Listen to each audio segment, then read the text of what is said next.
Mga elevator, operator, travel agent, bank teller, nawala dahil sa AI. Iba pang mga trabaho, mawawala na rin sa kasalukuyang mundo kung saan kayang magmaneho ng kotse mag-isa. May mga x-rays at laboratory studies na kayang basahin ng makina. At may mga nakatalagang algorithms para sa customer service at paghahanap ng impormasyon. Isang malaking pagbabago sa sektor ng mga manggagawa ang pag-usbong ng Artificial Intelligence or AI. Ayon sa isang pag-aaral ng McKinsey Global Institute, inaasahan na sa taong 2030, halos 30% ng mga trabaho sa mundo ay mawawala dahil sa AI. Hindi lang nito napapadali ang mga gawain dahil sa proseso ng automation, kundi dahil sa kaya na nitong gawin ang trabaho ng mas mabilis at mas mabisa kumpara sa normal na tao. Ano-anong mga trabaho ang posibleng mawala dahil sa AI? Yan ang ating aalamin.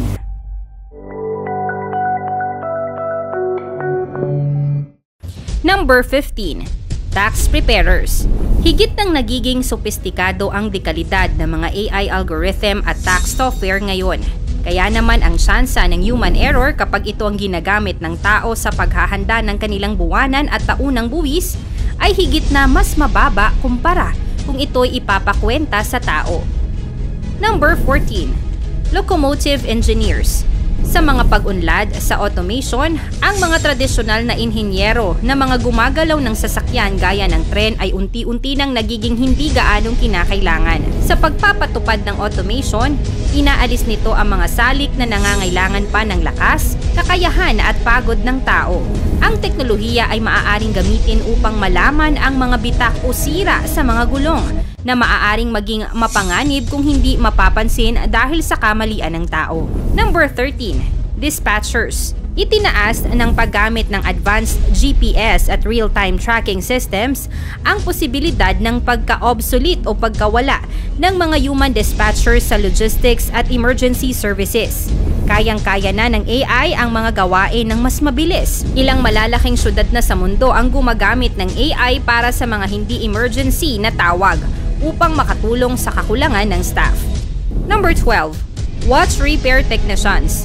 Unti-unting kinakain ng mga smartwatches at high-quality digital clocks ang tradisyonal na industriya ng pag-aayos ng relo sa kasalukuyan. Bukod dito, mas kaunti na ng mga millennials at Gen Zers na may hawak na tradisyonal na relo. Pati na rin ang mga mamahaling brand gaya ng Apple at Android ay nagsisimulang magdagdag na ng mga digital na features sa kanilang mga digital watch. Dahilan upang hindi na gaanong kailanganin ang makaluma at tradisyonal na mga kasanayan sa pag-aayos at paggawa ng relo. Number 11. Proofreaders. Ang mga platform sa wika na pinapatakbo ng AI ay lumalalim na sa paghuli hindi lamang ng mga pagkakamali sa spelling at grammar, kundi pati na rin sa mga isyu ng tono at estilo. Bagaman mahirap mapalitan ng lubusan ang expertise ng tao sa mga teknikal na aspeto ng wika, ang mga mas simpleng gawain sa pagsusuri ay umiiral na at na-automate na ng software tulad ng Grammarly at ChatGPT. Number 10. Mail sorters. Higit na nararamdaman ang masamang epekto ng AI sa postal service.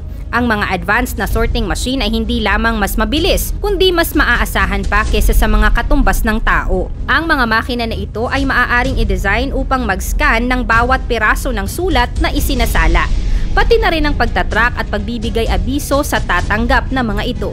Isa pang dahilan kung bakit posibleng mawala ang ganitong uri ng trabaho ay dahil sa patuloy na pagbagsak ng demand sa pisikal na sulat, bunsod ng digital na komunikasyon. Mas kaunti na ang pangangailangan para sa manual na paghihiwa-hiwalay ng mga sulat. Number 9. Casino dealers. Nag-aalok ang mga AI casino dealers ng mga non-stop na serbisyo sa online. Ito ay nagpapababa sa gastos para sa mga operator ng casino habang hinahayaan ang mga manlalaro sa iba't ibang time zones. Bukod dito, ang mga AI-powered dealers na ito ay maaaring pag-aralan kung paano nakikipag-ugnayan ang mga manlalaro sa laro na siyang nag-aayos ng mga reward para sa isang mas personalisadong karanasan sa paglalaro. Dagdag pa, ito ay nagbawas sa panganib ng pagkakamali ng tao sa dealing, pagnanakaw, at iba pang misconduct. Number 8. human translators. Ang mga AI tools sa pagsasalin ng wika ay mas tumatalino na sa pagkuha ng mga subtlety o nuances ng wika na dati ay isang kakayahan lamang ng tao. Habang nagpapalawak ang machine learning, maaaring hawakan ng mga tool na ito ang mga komplikadong pagsasalin na siyang nagbubukas ng posibilidad ng permanenteng pagbura sa pangangailangan ng human translators sa malaking events, conferences, at pageants na dinadaluhan ng iba't ibang tao sa mundo. Ang mga tools sa pagsasali ng AI ay maaaring humawak ng maraming teksto sa iba't ibang wika ng sabay-sabay. Dahil sa paulit-ulit na paggamit nito, mapapabuti pa ng AI tool ang kalidad ng kanilang sariling pagsasalin sa paglipas pa ng panahon. Number 7. Referees. Binabago ng teknolohiya tulad ng AI-assisted video refereeing ang paraan kung paano ino-officiate ang mga laro ngayon dahil hinahamon nito ang matagal ng papel ng mga human referee sa larangan ng sports. Habang ang mga sistema ng video-assisted referee ay tumatanggap ng mas malawak na pagtanggap, ang pagkakamali ng tao sa pag-referee ay mas hindi na natatanggap ng mga tagahanga at mga kupunan ng isang sports. Anila, maaaring mas maging maaasahan ang mga tawag ng AI o sensors kesa sa mga referee. Number 6. Fast food workers. Ang mga automated kiosk at kahit mga robot chef ay nagiging mas karaniwan na sa mga fast food restaurant. Ang mga teknolohiyang ito ay maaaring kumuha ng mga order, magluto at mag-serve ng pagkain na nagbawas ng pangangailangan para sa mga tauhan na tao. Sa ngayon, ang mga kagustuhan ng mga customer ay palaging papunta sa mas mabilis at mas simpleng mga serbisyo at ang automation ay nakakasunod sa mga pangangailangan na ito. Sa advanced na voice recognition AI, maaaring agadang ma-automate ang buong proseso.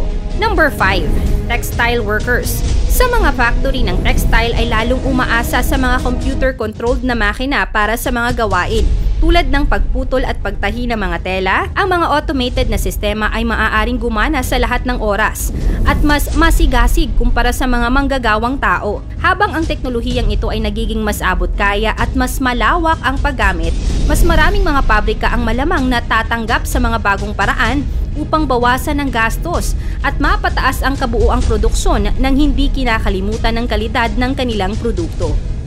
Number 4. Librarians. Ang biglaang pagtaas ng digital libraries at AI-managed catalog systems ay ilan sa mga dahilan kung bakit hindi na gaanong kailangan ang pagbisita sa mga pisikal na library o aklatan.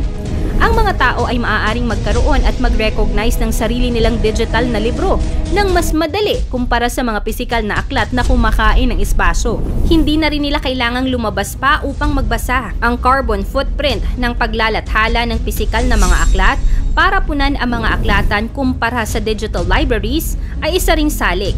Sa madaling salita, ang digital libraries ay magpapaligtas sa mga puno. Number 3. Computer programmers. Ang mga banta sa mga computer programmer ay hindi lingid sa kaalaman ng lahat. Ang mga automated coding tools ay lalong nagiging advanced. Salamat sa mga open source AI libraries. Ang mga tools na ito ay maaaring potensyal na mag-automate ng mga routine na gawain sa coding na nakakalindol sa pundasyon ng tradisyonal na papel ng tao sa computer programming. Ang mga AI ay maaaring makatulong na mag-automate ng mga partikular na trabaho mula sa pagsusuri at debugging hanggang sa basic na coding. Number 2. Cashier. Ang self-checkout systems ay nagiging karaniwan na sa maraming tindahan, mula sa mga grocery chains gaya ng ginagawa ng Amazon hanggang sa tech shops. Inaasahan ng mga eksperto na sa pagdating ng 2030, ang automated checkout ay magiging napakalaganap na ang karamihan sa tradisyonal na papel ng cashier ay hindi na iiral.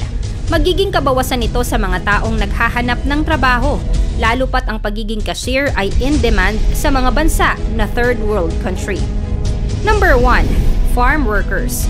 Sa agrikultura, ang AI ay lubos ng ginagamit sa pamamagitan ng mga traktor na walang tsuper, mga intelligent na sistema ng irigasyon at pataba, smart spraying technology, vertical farming software, at mga robotic harvesters.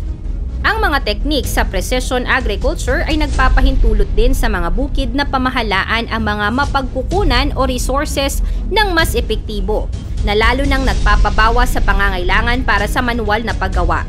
Subalit, higit na pinangangambahan ang pagkaubos ng mga magsasaka sa hinaharap dahil sa teknolohiya, kung saan ang mga lupang taniman ay nagiging lugar ng industriya at ang mga tao ay mas pinipili na ang mga trabahong may kinalaman sa teknolohiya at opisina at hindi agrikultura.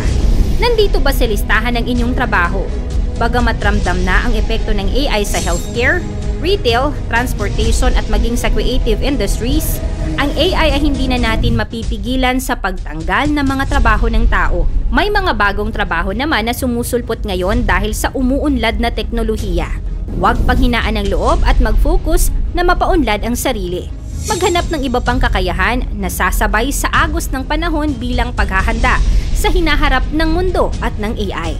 Ano sa tingin mong iba pang mga trabaho na mawawala dahil sa AI? I-comment mo naman yan sa ibaba at huwag kalimutang i-like at i-share ang videong ito. Subscribe na sa Sockside TV para sa mga susunod nating content.